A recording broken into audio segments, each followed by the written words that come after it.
오를까 떨어질까? 충북의 부동산 전망은 금융부동산 행정과 박유석 교수와 함께 전망해 보겠습니다.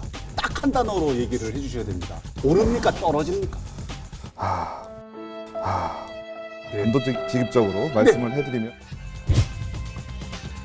청주는 계속 상승세였거든요, 아파트 가격이. 네. 부동산을 떠받치는 뭔가가 있는 걸로 생각이 되기도 하는데. 가장 가격 상승의 큰 요인이지 않나 싶거든요. 청주도 그렇게 갑자기 급락하는 게 나올 수 있을까요? 급격하게 오른 것이 급격하게 떨어진다고 생각을 합니다.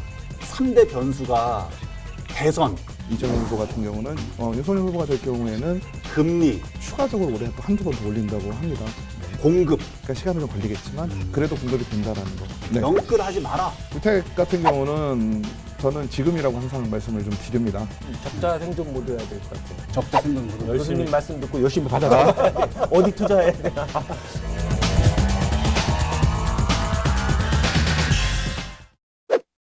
여러분 안녕하십니까. 라이벌의 불꽃 토크 대결 리얼 토크 한판입니다. 오늘도 최용현 변호사님, 신용환 교수님 함께하겠습니다. 어서 오십시오. 네, 안녕하세요. 이제부터는 하락장이다 라는 일각의 주장, 아니다 상승세는 이어갈 거다.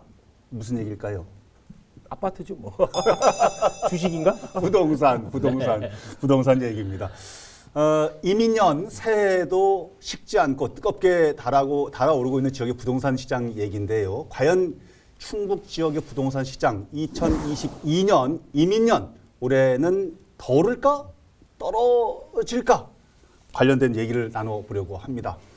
관련 전망 대전과학기술대 금융부동산 행정과 박유석 교수와 함께 전망해 보겠습니다. 교수님 어서 오십시오. 반갑습니다. 반갑습니다. 네, 안녕하십니까. 출발해 보겠습니다. 첫 번째 주제 갑니다. 오를까 떨어질까? 이민년 충북의 부동산 전망은 입니다. 야, 이거 굉장히 어려운 얘기거든요. 어렵긴 뭘 어려워요. 안 어려워요? 늘 하는 거 있잖아요. 대체로 맑겠으나 곳에 따라 때때로 곳에 따라 흐림. 따라 소나기도 가끔 국지성 있음. 호우, 그렇죠? 뭐 이런 경우에 따라서 제가 오늘 첫 번째 질문을 준비를 했는데요. 네, 오늘 특별히 부탁을 드리겠습니다. 네. 이럴 건데 다만 뭐 혹은 대체로 뭐 이런 군더더기 없이 딱 한 단어로 얘기를 해주셔야 됩니다. 2022년 이민년 네. 충북의 부동산 시장 네. 오릅니까 떨어집니까? 단도직입적으로 한숨을 먼저 네, 쉬시죠. 단도직입적으로 물어보시니까 네. 단도직입적으로 말씀을 해드리면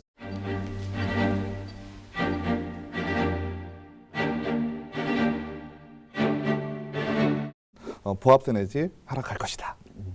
네. 보합세 내지 하락이면 약간 하락 쪽으로 네, 전망을 충북 하시네요. 지역, 예, 충북 지역은 네네. 그럼 하나씩 좀 풀어보는데 네네. 일단 오늘 얘기하려면 과거 얘기를 먼저 해봐야 그렇죠. 되니까. 뭐 일주일밖에 안 됐으니까, 새해가 시작된 지 일주일 정도밖에 안 됐으니까 올해 전망을 하려면 아나운서가 말씀하신 대로 과거, 지난해 2021년도에 전국이나 특히 이제 충북 지역 부동산, 특히 이제 아파트 시장 판세는 어떻게 평가하실 수 있습니까? 네. 우선 뭐 아파트 가격을 보시면 전국이나 충북이나 할 거 없이 지난해 큰 폭으로 상승한 걸 우리가 뭐 지수상 여러 지표로 좀 그러니까요. 볼 수가 있습니다. 네. 근데 제가 조금 주목했던 거는 몇 가지가 있는데요. 크게는 이제 정부의 정책이 될 것이고 정부의 정책 중에서도 세제에 대한 부분 그리고 이제 금융에 대한 부분이 될 것이고요.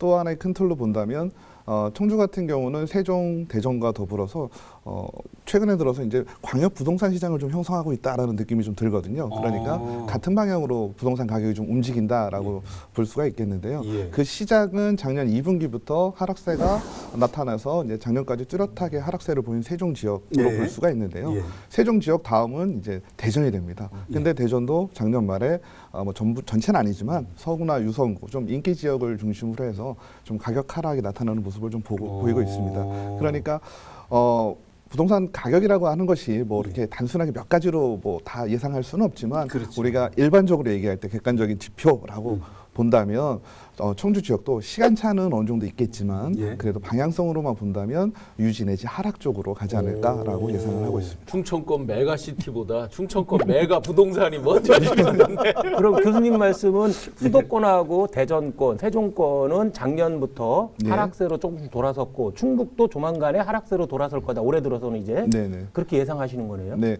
뭐 여러 가지가 있을 수가 있는데요. 뭐 아까 조금 자세하게 들어가면 이제 정부가 이제 26번째 정도의 정부 정책을 냈어요. 하하. 네, 정책을 내면서 거의 규제 위주였거든요. 근데 어떻게 보면 지금쯤 와서 이 모든 정책들이 빛을 좀 발하고 있다라는 생각이 듭니다. 오. 물론 그거에 대한 정책에 대한 긍정적이냐 부정적이냐 이런 거는 떠나서 우리가 현상적으로만 본다면 좀 그런 얘기고요. 또 하나는 이제 1월 1일부터 시행된 DSR 규제, 금융 규제를 될 수가 있는데 그 부분이 저는 조금 크게 다가오지 않을까 싶어요. 우리 가격이라는 게 결국은 공급과 수요 얘기인데 그렇죠. 공급에 대한 부분은 우선 차치하고라도 수요 부분이 좀 줄게 되거든요. 예. 내가 이제 기존에 있는 대출이 좀 있다거나 하면 내가 받을 수 있는 한도가 줄어들게 되는 효과가 예, 있거든요. 예. 그러다 보면 매매 시장, 분양 시장에 진입하기가 좀 어렵습니다. 그러니까 즉 수요가 줄고 또 앞으로 올해 내년에서 이제 추정치로는 전국적 또 뭐 충북 지역도 마찬가지고요. 아파트 분양에 대한 공급이 좀 늘어날 것으로 좀 보고 있거든요. 그러다 보니까 공급은 늘고 수요는 주는 형태로 나타나기 때문에 가격의 하락은 어느 정도 좀 예상될 수 있지 않나 지금 싶습니다. 매매가를 위주로 말씀 주셨는데 네네. 전세가는 전체적으로 볼 때 어떨까요? 오히려 매매 시장에 대한 수요가 전세 시장으로 좀 옮겨갈 수가 있어요. 좀 제가 이제 DSR 규제가 좀 시행이 되면서 좀 걱정했던 부분이 이제 이 부분인데요. 왜냐하면 매매 시장에 진입하지 못하시는 분들은 결국은 주거를 마련을 해야 되거든요. 그러면 결국은 또 전세 시장으로 옮겨갈 수밖에 없습니다. 그러다 보면 전세 시장의 수요는 늘게 되고 또 공급은 또 걸먹할 만큼 늘어나지 않은 상태고 그러다 보면 전세 가격은 좀 상승할 수밖에 없는 상황인 것 같습니다.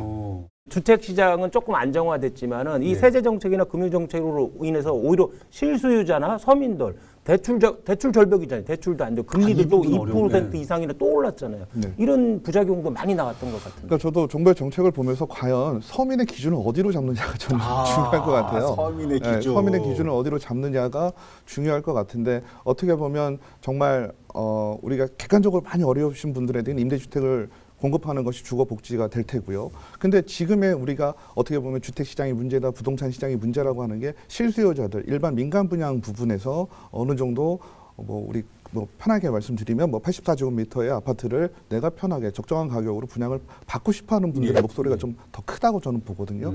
근데 이런 분들이 실제로는 분양을 받으려면 대출도 해야 되고요. 그리고 여러 가지 그렇죠. 제도상으로 지금 막혀서 하나만 한 채만 가지고 있어도 서울 수도권 같은 경우는 세금도 부담도 크거든요. 그럼 이게 과연 어느 정도 선에서 서민에 대한 기준을 잡고 정책을 펼쳤는지는 조금 생각을 해봐야 될 것 같습니다. 그러네요. 우리가 저 예전에 청주가 조정지역 처음에 네, 선정됐었을 그렇죠. 때 그 이전에는 여기가 수도권하고 가까운 지역이어서 뭐 풍선 효과를 받네 안 받네 그런 얘기를 많이 하던데 지금은 충북 내에서도 풍선 효과 얘기가 또 있어서 그렇죠. 교수님. 실제 이제 청주가 가장 이제 조정 지역에 해당되면서 직격탄 규제가 가지고. 많아지니까 이제 인근의 진천, 음성, 예. 충주, 제천으로 또 많이 옮겨갔죠. 교통 편이 철도가 제천에서 또 서울 중앙선으로 가는 게 이제 그러니까. 고속화되고 막 이러면서 예. 인근 지역, 충북 내에서도 인근 지역으로 풍선 효과가 그러니까요. 많이 갔죠. 이런 부분에 대한 어떤 지역의 변화나 영향, 우리 충북 내에서의 어떤 이런 것들은 어떻게 좀 봐야 하겠습니까? 청주가 이제 규제 지역이 되면서 다른 지역으로 이제 풍선 효과가 난 거는 저도 확실해 보이는데요. 네. 어떻게 보면 충주 같은 경우는 우리가 이제 기업 도시가 들어오면서 어떻게 호재가 있고 또 교통이 좀 편리하지 않습니까? 예. 그러다 보니까 전국적으로 봤을 때 투자 가치가 있다라고 생각을 좀 했었던 것 같아요. 근데 오히려 과거에 청주 지역의 부동산 가격이 급등하기 전에는 그렇게 주목을 받지 못했다는 느낌이 좀 크거든요. 그렇죠. 네, 그런데 청주가 규제 지역으로 묶이면서 충주를 중심으로 제천까지 그리고 예. 혁신도시인 진천을 중심으로 음성까지 부동산 가격이 작년에 또 엄청 올랐더라고요. 그래서 그런 걸 본다면 어찌됐건 어떤 지역 내에서 실수요자들이 움직이는 거는 아니라고 봅니다. 네, 결과적으로는 이제 다른 지역, 특히는 수도권이 되겠죠. 수도권에서 투기 목적으로 아파트를 구매한다라고 볼 수 있을 것 같은데요. 우리 충북 지역뿐만 아니라 타 지역에서도 그런 효과들을 많이 우리가 볼 수 있었습니다. 세종이나 대전 이런 지역이 집중이 되다 보니까 천안, 그러니까 충남 지역의 가격이 올랐죠.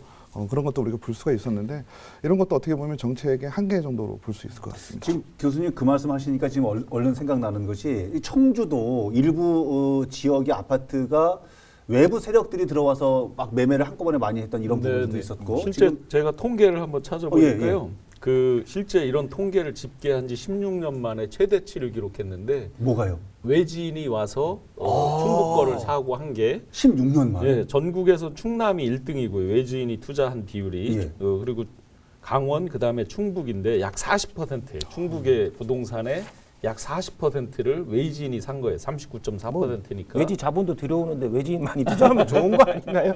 충북이 3위에 달할 정도로 일종의 이제 투기적 수요가 우리 충북에 많이 몰렸다. 충북도 뭐 3위 하는 게 있네요. 1위도 많아요. 1위도 있어요? 전셋값 상승률 작년도 1위. 어머나, 그건 또 일이야 또. 12월 월 기준으로도 전국 1위. 아, 전셋값 상승률. 그만큼 그래요? 아까 말씀 주신 대로 매매 가격에서 이제 매매 사기는 조금 지금 찜찜한 것 같고 예. 기다리자니 그렇고 그러면 이제 할 수 있는 게 전세 수요. 그래서 충북 1등입니다. 자, 어마어마하네. 지금 교수님이 말씀 주셨던 이런 부분들이요. 만약에 계속해서 영양가가 있으면 외지 세력들이 이걸 갖고 있을 텐데 일가구 다주택에 관련된 여러 가지 세대 혜택이 어렵고 또 영양가가 없어질 수도 있고 지금 또 뭐 가격이 좀 빠지고 어쩌고 한다고 해서 외지 세력이 만약에 빠져버린다 그러면 네네.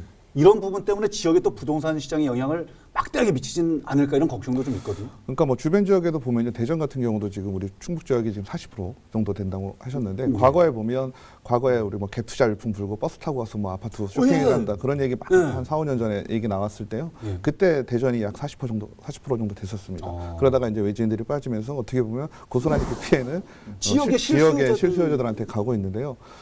물론 대전의 경우에도 보면 그렇게 가격이 뭐 계속 오르는 상승장이었기 때문에 그렇게 빠지진 않았지만 청주 같은 경우도 이제 예를 들어서 지금 부동산이라고 하는 것이 결국은 심리 게임이잖아요. 예. 심리적으로 부동산 시장이 이렇게 변화할 것이다라고 한다면 아마 어떤 유입된 투기 자본 같은 경우는 훨씬 더 빠르게 움직일 겁니다. 가격이 떨어지기 전에 바로 하면 공급이 또 급격하게 늘어날 수가 있거든요.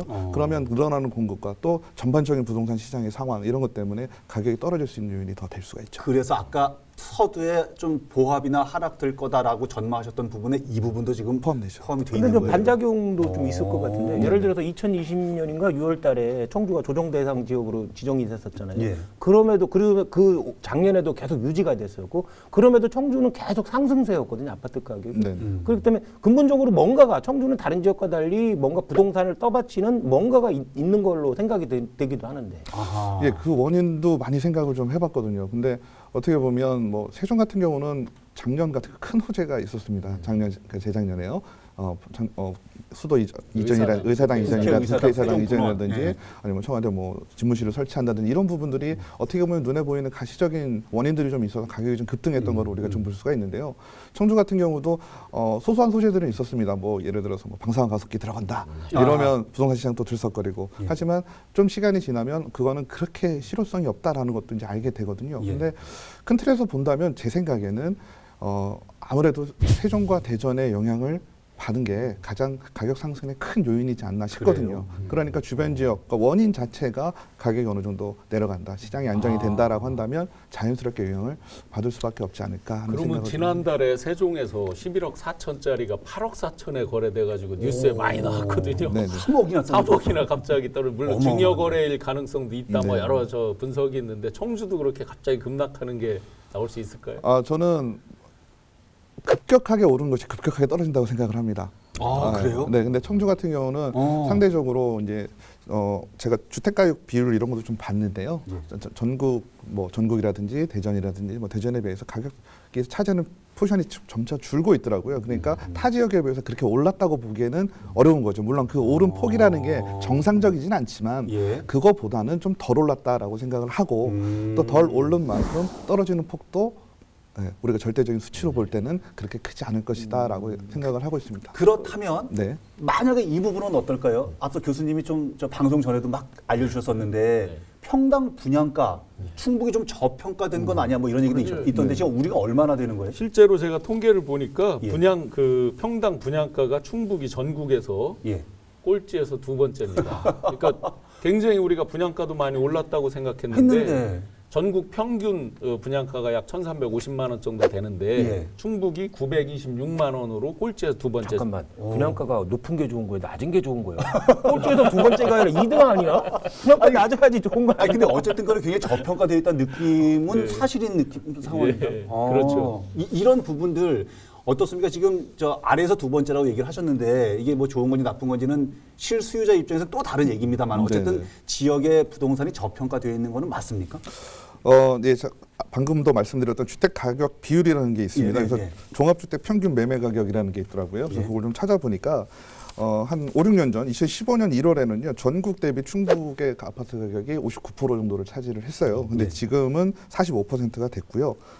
서울에 비해서는 31%였는데 22%가 됐어요. 6년 만에. 그러니까 차지하는 비율이 줄었다라는 가격이 상대적으로 덜 올랐다. 그러니까 좀 저평가돼 있다라고 우리가 수치상으로는 확인을 할 수가 있습니다. 근데 교수님도 이런 점을 다 고려를 해서 다른 지역은 떨어질 건데 그래도 충북이나 청주 같은 경우는 그래도 보합세가 될 수도 있다 이렇게 판단하시는 거네요. 네, 그러니까 어떤 상대적으로 예를 들어 타 지역에 비해서는 그 하락을 하더라도 하락폭이 적을 것이고 혹은 가격이 어느 정도는 유지가 될 것이고 근데 그것도 이제 시간의 문제라고 생각을 하는데 물론 또 이렇게 딱 단언해서 예상을 할 수는 없겠지만 지금 여러 가지가 또 있습니다. 금리도 상승하고 뭐 아무튼 여러 가지의 어떤 요인으로 해서 부동산 가격이 전국적으로 하락의 국면으로 들어선다라고 봤을 때 충북 지역도 같이 따라갈 수밖에 없을 것이다라고 생각을 하고 있습니다. 기관론자들은 상당히 이제 하락할 거다. 막 유튜브 제목을 보면 막 뭐 몇 시를 기해서 절반 폭락 나오는데 실제로 이제 시중은행 뭐 유명한 그 부동산 애널리스트 이런 분들이 전망하는 건 올해도 약 5에서 10% 가까이 평균적으로 상승한다. 이렇게 지금 하고 있더라고요. 네네. 10명 중에 한 7명 이상이 네네. 그렇게 보고 있어요. 그러면 그거랑 큰 기류랑 지금 교수님 말씀하신 게 좀 다른 면도 있는 거 아닌가요? 그러니까 제 생각에는 이제 시차의 문제일 것 같아요. 저도 만약 그렇게 예상하신 분들도 조금 시간이, 그러니까 올해는 그렇다 치더라도 내년이면 아니면 후년에 가면서 가격이 점점 방향이 바뀔 것이라는 거는 생각을 하고 계실 것 같은데요. 그 시차의 문제이고 또 하나는 우리가 이제 피부로 느끼는 거는 하락하는 것 같아라고 하는 것도 지금 대전도 하락의 기운이 느껴진다라고 한 것도 결국은 서구 유성구입니다. 그러니까 우리가 흔히 얘기하는 좋은 아파트들이죠. 좋은 아파트들, 많이 오른 아파트들이 먼저 하락하는 모습을 보이기 시작할 거예요. 공급이 충분하게 이루어진다면요. 그러면 우리가 지표상으로 작년에도 다 올랐지만 어떻게 보면 안 오른 지역도 있을 수 있잖아요. 그렇죠. 느낌상으로. 그렇죠. 그러니까 그런 부분들이 종합적으로 고려돼야 될 것 같은데 수치상으로 뭐 보합세 아니면 좀 하락세 혹은 뭐 5% 10% 정도 상승세 나타날 수도 있겠지만 전반적인 시장의 분위기라고 하는 것은 이제는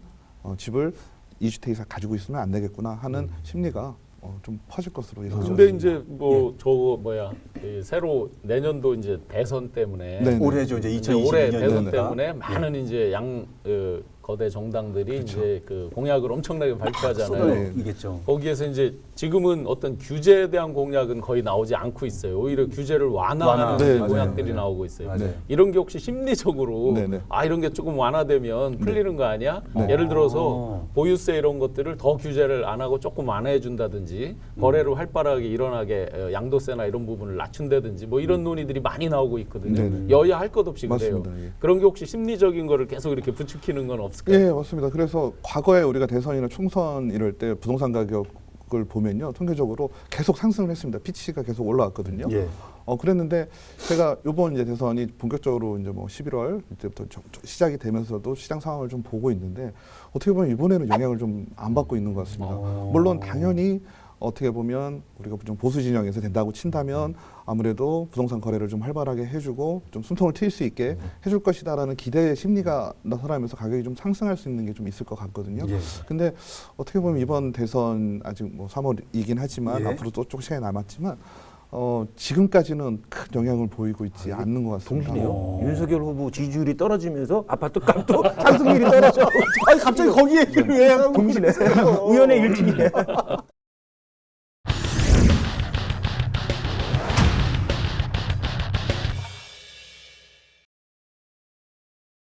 사야 할까 팔아야 할까 이민년 부동산 변수는 입니다. 여러분은 어떻습니까? 팔고 싶으십니까? 사고 싶으십니까? 올해 부동산 3대 변수가 대선, 금리, 공급. 우리 작가님이 가르쳐줬어요. 이거 세 개라고 가르쳐줬는데 맞습니까? 예, 저도 뭐 그 세 가지가 가장 중요할 것으로 보고 그래요? 있는데요. 특히나 우리 금리 같은 경우는 우리가 최저금리 0.5%였거든요. 그러다가 작년에 이제 2번 오르고 이제 올해도 지금 1월에 오를 것으로 보고 있고 또 추가적으로 올해 또 한두 번 더 올린다고 합니다. 근데 우리가 어떤 시장에서 부동산 가격이 변한다, 어떤 공급과 수요가 변한다라고 할 때는 금리 자체로만 놓고 보면은 그래도 좀 1% 이상 변화가 돼야지 좀 영향이 있지 않나 이렇게 얘기를 합니다. 근데 지금 상황에서는 뭐 은행에서 기준금리가 오른 것보다 조금 더 많이 어떻게 보면 금리를 좀 올리고 있고 예. 여러 가지 변수가 좀 나타나고 있는데요. 어쨌든 금리가 상승하는 것과 또 다른 금융 규제, 아까 계속 언급됐던 TSR 규제가 같이 맞물려서 시행이 되면서 부동산을 구매하는 데는 좀 어려움이 있을 것 같고 보유에도 부담을 느끼시는 분들이 좀 계실 것 같고요. 대선 같은 경우는 뭐 방금 말씀드렸지만 보통은 호재로 작용을 했지만 예. 지금은 좀 호재로 작용되고 있는 모습을 그렇게 보이고 있는 것 같지는 않습니다. 그리고 공급 같은 경우도 아까 뭐 금리와 DSR 얘기하면서 수요적인 측면을 얘기를 했다면 이제 공급에 대한 부분에서는 앞으로 증가될 것으로 추정을 좀 하고 있거든요. 그렇군요. 그러다 보니까 공급은 늘고 수요가 적어서 전반적으로 이제 아까 말씀드렸던 것처럼 가격의 보합이나 하락으로 오르지 않겠냐. 오늘 날 홍남기 부총리가 발표를 했잖아요.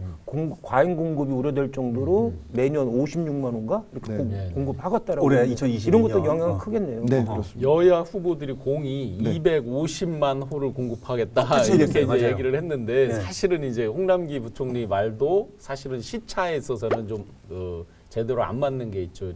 이 주택 공급이라는 게 갑자기 50몇만 호씩 공급한다고 해서 막 갑자기 되지 않거든요. 시간이 걸리잖아요. 계획하고 그 택지 조성하고 뭐 그러니까요. 매입하고 뭐 이런 시간들하고 해보면 공급이 직접적으로 시장에 영향을 미치는 거는 조금 걸릴 것인데 다만 이제 심리적으로 네. 먼저 오는 부분이 있죠. 이제 그런 차이가 있을 거예요. 대선 부분 3대 변수 가운데 하나 언급하셨던 대선 어떻습니까? 실제로 대선 주자가 지금 팽팽하게 맞서고 있습니다만 어떤 주자가 대통령이 되느냐에 따라서 주택시장 변화에도 지대한 영향을 미칠까요? 아니면 누가 되는지 관계없이 앞으로 전망되는 것들이 그냥 진행이 될까요? 유권자분들께서 아마 헷갈리시는 부분들이 있을 거예요. 보수 진영에서는 당연히 부동산 시장을 활성화시키겠다라고 네. 할 것이고 진보 진영에서는 어떻게든 부동산을 잡겠다 이렇게 얘기가 될 텐데 진보 진영에서도 부동산을 활성화시키는 정책이 나오고 있어요. 이재명 후보 같은 경우는 국토보유세 얘기를 하다가 갑자기 또 홀딩을 하고 예. 양도세를 일시적으로 뭐 약간 하다가 그래서 말 바꾸기 논란에 휩싸였죠. 그래가지고 기본적으로는 제가 주변에서 보거나 뭐 매스컴을 통해서 보면 이제 진보 진영에서 될 경우에는 더 살기 힘들어진다, 부동산 있는 거 다 팔아야 된다 이런 얘기까지도 돌았었어요. 그렇죠. 네, 근데 지금은 좀 색깔이 바뀌고 지지도 좀 바뀌고요. 그래서 좀 복잡하긴 한데요. 어쨌든 두 분 공이 유력 후보가 두 분이시니까 예. 공이 공급에 대한 부분에 대해서는 신경을 많이 쓰고 계신 것 같아요. 예. 근데 약간 색깔이 다른 거는 이재명 후보 같은 경우는 250만 호. 지금 어차피 정부에서 시행하고 있는 게 250만 호가 예상되어 있긴 합니다. 예. 근데 그 색깔이 중요한 거거든요. 아하. 이재명 후보 같은 경우는 이제 공공임대를 예. 100만 호로 하겠다라고 예. 했어요. 예. 그러면 공공임대를 100만 호로 하게 되면 민간 부분이 줄게 되죠. 그렇겠죠. 그러면 아까 얘기했던 어느 계층에 맞출 것이냐. 아. 그것에 대한 부분이 또 다시 한번 생각을 해봐야 될 것이고요. 윤석열 후보가 될 경우에는 민간 부분으로 거의 할 것으로 보이거든요. 그러면 예. 공급이 아무래도 공급이 좀 비탄력적이니까 시간은 좀 걸리겠지만 그래도 공급이 된다라는 거. 그리고 부동산은 실제로 내가 입주할 때보다 분양 시점에서 이미 공급이 됐다고 보거든요. 왜냐하면 내가 이미 산 걸로 보기 때문에 그때 이제 어느 정도 해소가 됐다라고 보거든요. 그래서 그런 부분들. 그래서 시장의 상황에 따라서 그 임대와 민간의 부분을 어느 정도 조절하느냐가 중요할 것 같고요. 또 뭐 이재명 후보께서는 국토보유세로 이제 기본소득 얘기가 나왔는데 그것도 아직 논란의 여지가 좀 있을 것 같고요. 그리고 윤석열 후보는 종부세를 전면 재검토하셔서 뭐 재산세에 편입시키겠다 예. 이렇게 하는데 그것도 어떤 기술적인 문제도 충분히 많거든요. 왜냐하면 재산세에 그걸 다 어떻게 반영한다는 게 쉽지 않거든요. 그래서 그런 부분들이 어떤 현실적인 측면으로 좀 고려하지 아직은 좀 못한 것 같습니다. 이 타이밍에 제가 요거 네. 하나만 딱 여쭤볼게요. 네. 누구라고 얘기하지 않겠지만은 그 대선 후보 가운데 한 분이 네. 영끌하지 마라. 청년들 앞으로 집값 떨어질 거다. 걱정하지 말고 지금 영끌하지 마라. 이렇게 얘기를 했는데 네네. 어떻게 전망하십니까? 주택 같은 경우는 저는 지금이라고 항상 말씀을 좀 드립니다. 지금이다. 네, 지금이다라고 하는 건 누구냐면 무주택자분들께서 지금 주택이 필요하신 분들. 네. 실수요. 조건이. 네네. 아. 상투 잡는 거 아니에요? 잘못해서? 상투 잡는 거 아니에요? 근데 청투 잡을 수도 있습니다. 근데 우리가 주택이라고 하는 것이 물론 뭐 2, 3년 만에 이렇게 매매를 계속 반복하시는 분도 계시지만 보통은 주거 기간이 좀 길 거라고 생각을 합니다. 예. 부동산 가격이라는 거는 어느 정도 변하게 되어 있고 내가 장기 주식도 마찬가지라고 하더라고요. 예. 장기적으로 거주를 하면서 보유를 하고 내가 또 성실하게 또 대출요금도 갚고 이렇게 생활을 유지하다 보면 당연히 가격은 오를 수밖에 없습니다. 그러니까 내가 지금 당장 필요한데 이 당장 필요한 거를 시장 상황을 계속 내가 공부하고 열심히 해야지 이런 것보다는 지금 부동산을 구입하시는 게 좋을 것 같은데 다만 여기에 추가적인 거는 예. 분양시장을 집중하셔라. 네, 분양시장은 지금 말씀하신 상투 잡기 이거에 대한 부분에서 좀 해지가 되죠. 그러니까 네. 무주택자에 한해서 네네. 지금이 좋고 네. 이왕이면 분양을 네, 분양. 대선 후보들이 이제 서로 공급량을 뭐 얼마나 몇백만 원 하겠다 막 이렇게 포퓰리즘 비슷하게 네. 정책을 내놓는데 세제 부분에 대해서도 그렇거든요. 궁금해요. 보유세나 뭐 종부세나 양도세 뭐 폐지하거나 완화하겠다 서로 경쟁적으로 그런 주장을 많이 하는데 이런 식으로 세제적으로 혜택을 준다고 그러면 주택 시장 안정화에는 오히려 부정적이지 않을까 싶은데. 그러니까 저는 어쨌든 지금 정책이 펼쳐져 있고요. 정책이라는 거는 일관성이 있어야 되고 신뢰가 있어야 된다고 생각을 합니다. 그래서 물론 거래 활성화를 위해서 뭐 양도세를 일시적으로 완화한다 이런 거는 좋을 것 같은데요. 어쨌든 결국은 정부의 어떤 가치 판단의 문제라고 생각을 좀 하거든요. 예. 그래서 지금 정부에서 뭐 물론 얼마 남진 않았지만 지금까지 기조를 뒤집는 그런 어떤 정책을 새로 낼 것 같지는 않고요. 다만 이제 다음 정부에서 차기 정부에서 이 문제를 어떻게 해결할 것이냐가 좀 중요할 것 같은데요. 저는 그냥 개인적인 의견으로는 정책의 신뢰는 회복을 하고요. 다만 다른 방법으로 추가적으로 혜택을 줄 수 있는 부분으로 이 문제를 풀어나가야지 뭐 한식으로 또 풀었다, 뭐 했다, 뭐 완화했다. 추가적 혜택이라면 어떤 게 뭐 있을 서민을 수 위해서 있을까요? 그러니까 뭐 1주택이라든지 이런 부분에 대해서 서민들을 위한 지금 정책 기조가 다 그렇잖아요. 서민의 주거 안정, 부동산 투기수의 방지거든요. 그 기조는 차기 정부에서 그대로 이어갈 것으로 봅니다. 그렇기 때문에 그런 부분으로 줘야지 또 이렇게 바꾸고 그러면 오히려 혼란을 가중시키고 시장이 더 복잡해지죠. 대선이 자주 있으면 좋겠어요. 저거 뭐냐면 공시가율을 현실화하겠다 해서 90% 이상으로 하겠다라고 큰 소리 빵 쳤는데 양 대선 주자가 안 된다 하니까 지금 현재 한 70% 되는 거 아니에요, 그죠? 예. 그걸 좀 유예하겠다. 대선 자주 치러야 될 것 같아요. 전에 이제 박 교수님 뵀을 때는 예. 주로 시장 쪽 얘기를 많이 했었잖아요. 시장 뭐 이렇게. 그렇죠. 예. 오늘은 정책 얘기를 많이 하셔. 혹시 정치권에 진출하실 생각이 아닙니다. 있는 거 아니에요? 제 생각에는 오늘 목소리 톤도 조금 낮아지신 게 투자해놓은 게 좀 어려운 거 아닌가 그런 생각도 좀 들고 그런 건 아닌가? 저희가 거래량에 대해서 한번 좀 여쭤볼게요. 네네. 이게 이제 보통 너무 많이 상승하다 보니까 작년도에 보니까 거래량이 급감을 했더라고요. 아마 대체로 원인 분석으로는 진짜 너무 오를 만큼 올라서 이제 새로 신규로 살려고 하는 사람들이 이제 줄었다 이렇게 이제 분석이 되는데 거래량이 급감하면 가격도 갑자기 뚝 떨어지지 않더라고요. 네. 그냥 그 유지를 하더라고요. 네. 거래량이 없으니까 맞아. 이런 효과도 있지 않나요? 그러니까 우리가 일반적으로요 거래량이 줄고 예를 들어서 매도를 하시려고 하는 분들이 내가 팔려고 내놨는데 안 팔리면 가격이 자연스럽게 떨어져야 정상이잖아요. 네, 맞아요. 근데 최근에 부동산 시장은 우리 청주뿐만 아니라 주변 지역도 다 그런 현상이 나타났습니다. 거래량은 급감을 하는데 가격은 안 떨어져요. 어떻게 보면 뭐 시장경제 논리로 보면 어떤 왜곡된 시장이 형성이 됐다라고 볼 수가 있거든요. 예. 근데 결국에는 이 왜곡된 시장에서 가격은 조금씩 떨어질 수밖에 없다라는 게 시간이 좀 차이가 있을 뿐. 시차가 그래서 있다. 아하. 청주의 거래량이 급감하는데 가격이 변동되지 않는다라는 모습에서도 저도 약간 하락에 대한 부분을 조금 더 확신을 할 수 있었던 것 같습니다. 네. 알겠습니다. 오늘 끝내기 한번 정리 한번 해주시죠. 마지막 한 말씀. 저는 사자성어 이제 방송을 좀 보고요. 예. 찾아봤어요. 저도 사자성어 잘 준비를 모릅니다. 하셨네. 잘 모르는데 네. 유지경성이라는 말이 예. 있더라고요. 뜻이 있으면 마침내 이룬다라고 합니다. 그러니까 올해는 내 집 마련의 뜻을 가지시고 꼭 이루셨으면 좋겠습니다. 자기 집 없는 분들은 이 말보다 더 좋은 얘기가 없죠. 그렇죠. 알겠습니다. 오늘 교수님 함께 자리해 주셔서 감사하고요. 고맙습니다. 네, 감사합니다.